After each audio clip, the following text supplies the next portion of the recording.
Bonjour Diane. Bonjour Lucie. Alors merci de prendre ce temps pour cette interview, surtout que tu as un agenda hyper chargé, donc vraiment merci beaucoup. Avec Alors, plaisir. pour commencer, est-ce que tu pourrais te présenter? Bien sûr.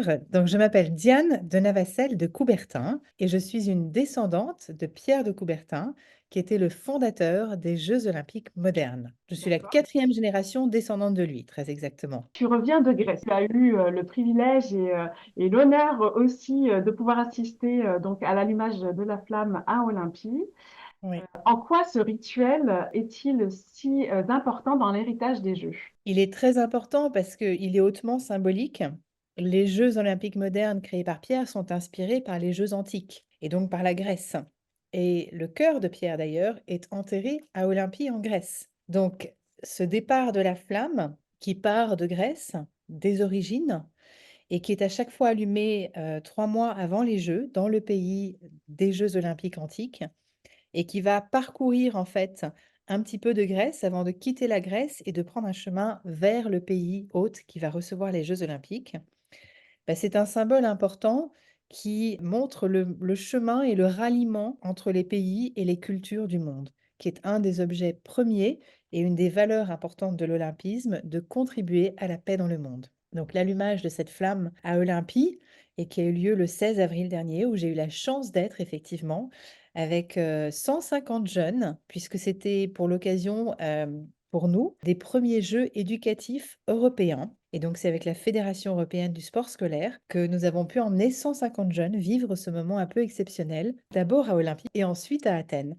Donc, c'était une semaine. On a passé 3 jours à Olympie. Ils ont vécu cet allumage de la flamme. On a aussi fait pendant une journée une œuvre collective que j'ai dirigée, que j'ai proposée sur cette idée du parcours de la flamme, justement. Et on a créé 22 toiles, dont la première a été offerte le soir de la signature du traité de la paix à Olympie à la présidente de Grèce. Et la dernière, la numéro 22, a été offerte ce même soir à Thomas Bach, au président du CIO.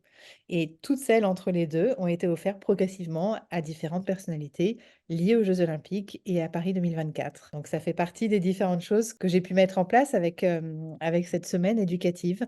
Et ensuite 3 jours à Athènes, où ils ont pu découvrir aussi le stade panathénaïque, qui est le stade des premiers Jeux de 1896. Les premiers Jeux organisés par Pierre de Coubertin avec Dimitri Vikelas, qui est un Grec, qui l'a beaucoup aidé pour monter ces premiers Jeux en Grèce, à Athènes. Et c'est aussi là où a été faite la passation de cette flamme, toujours, de Paris 2024, entre la Grèce et la France. C'est là qu'elle est officiellement remise aux personnes de Paris 2024 pour qu'elles partent le lendemain sur le Belém et fassent une traversée et qu'elle arrive dans quelques jours à Marseille, en France, pour ensuite faire tout son chemin jusqu'à Paris.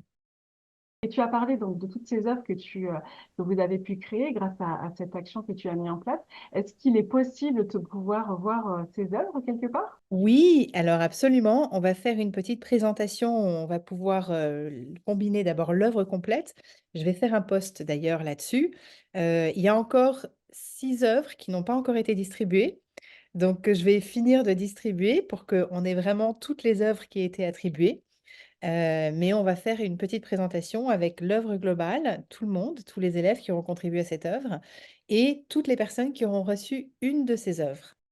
Tu as parlé des Jeux éducatifs européens. Quel est le principe? Alors, c'est quelque chose qui est organisé par la Fédération du sport scolaire européenne, qui est liée à la Fédération internationale du sport scolaire. C'était la première édition de ces Jeux éducatifs.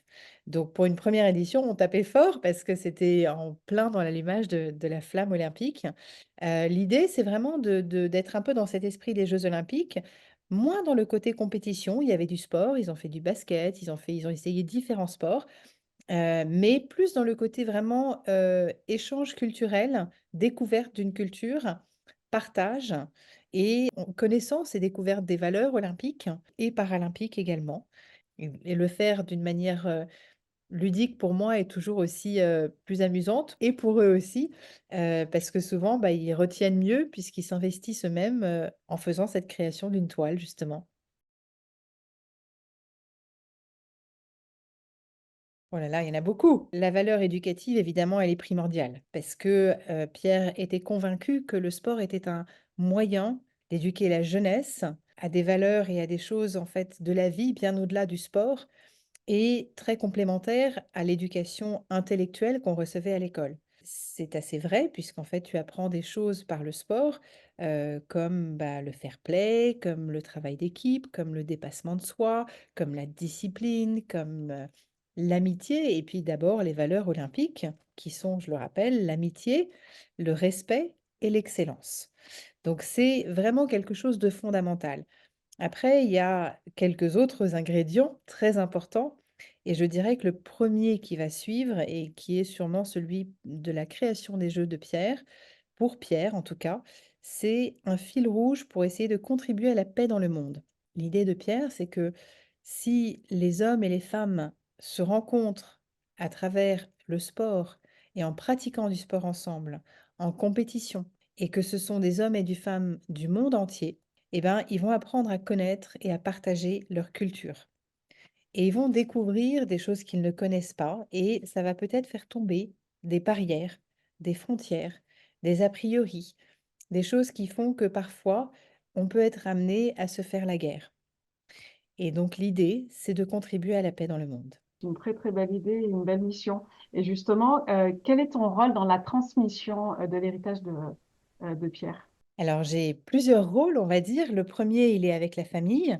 Il est, avec le CIO, auprès du CIO, de maintenir un lien avec le CIO et avec eux, leur soutien, d'être garant de la pensée, de l'idéologie et de ce que Pierre a voulu mettre en place. Parce que, bah, c'était il y a quand même un certain nombre d'années et donc forcément les choses évoluent et parfois on les oublie, on les transforme, on les détourne. Donc l'idée, c'est de rappeler vraiment quand ça arrive, les idées fondamentales et originelles.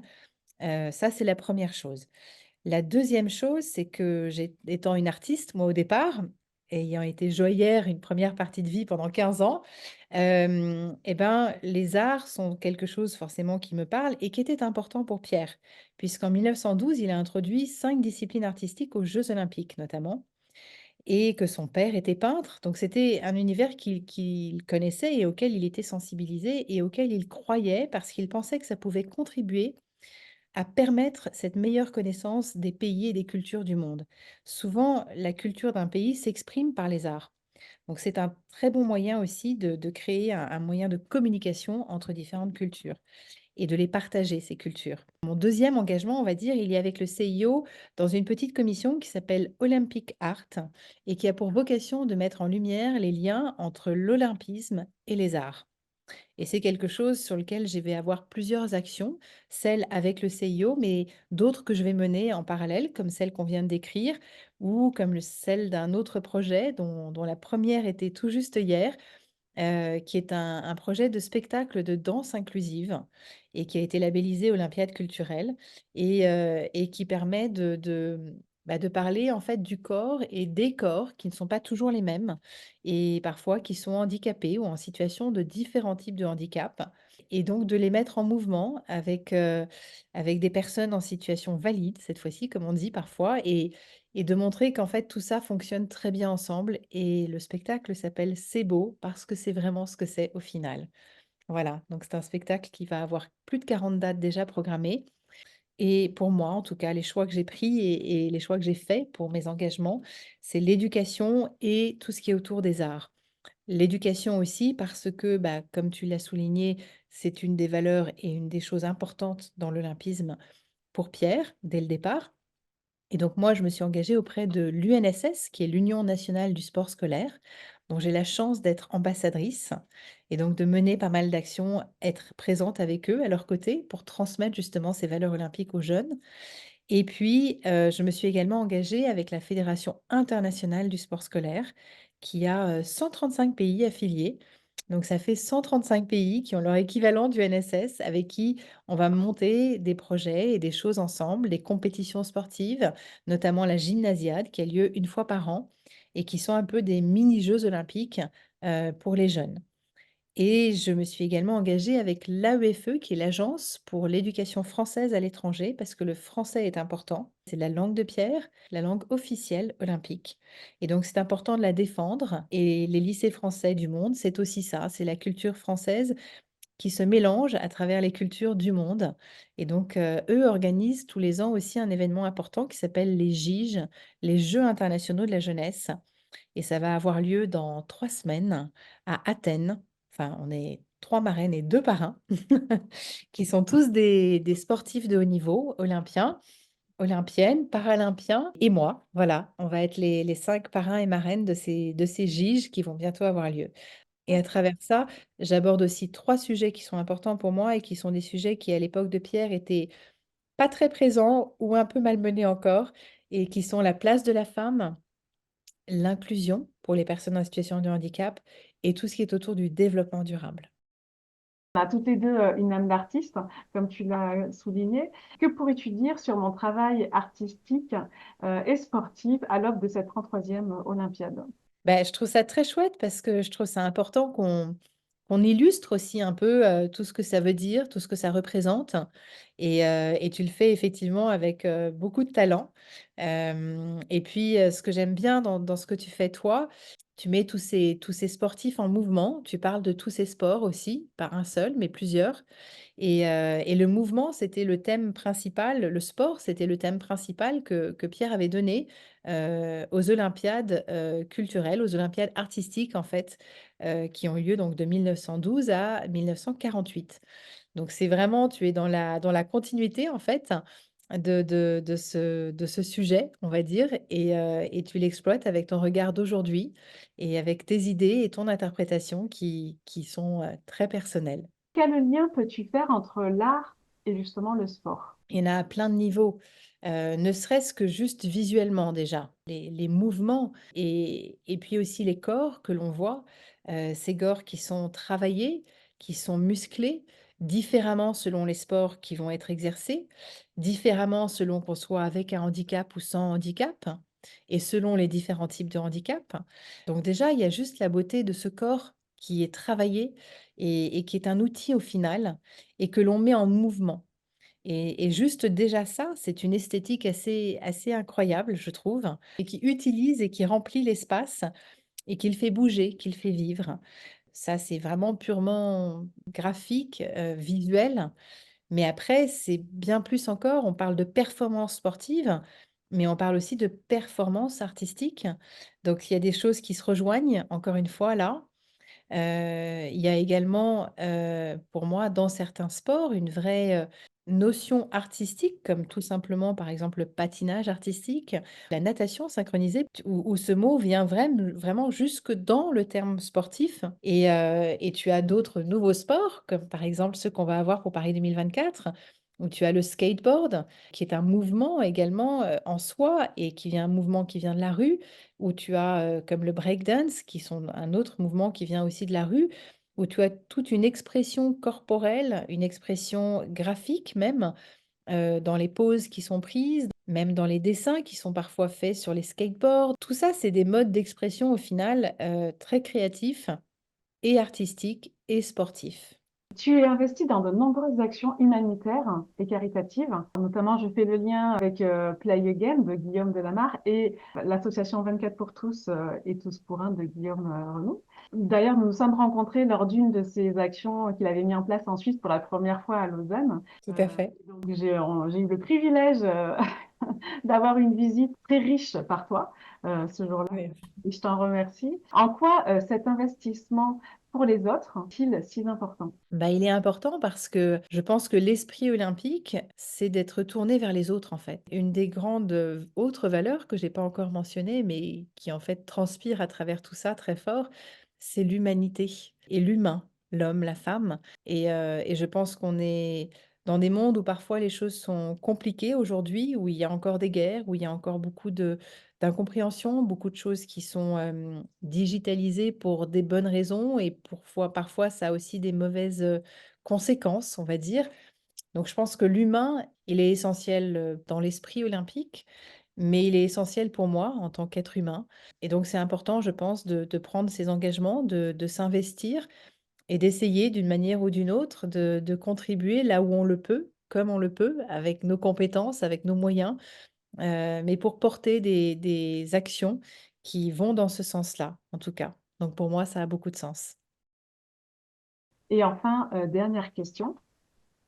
Pourquoi Pierre a-t-il réussi là où d'autres ont échoué dans la rénovation des jeux?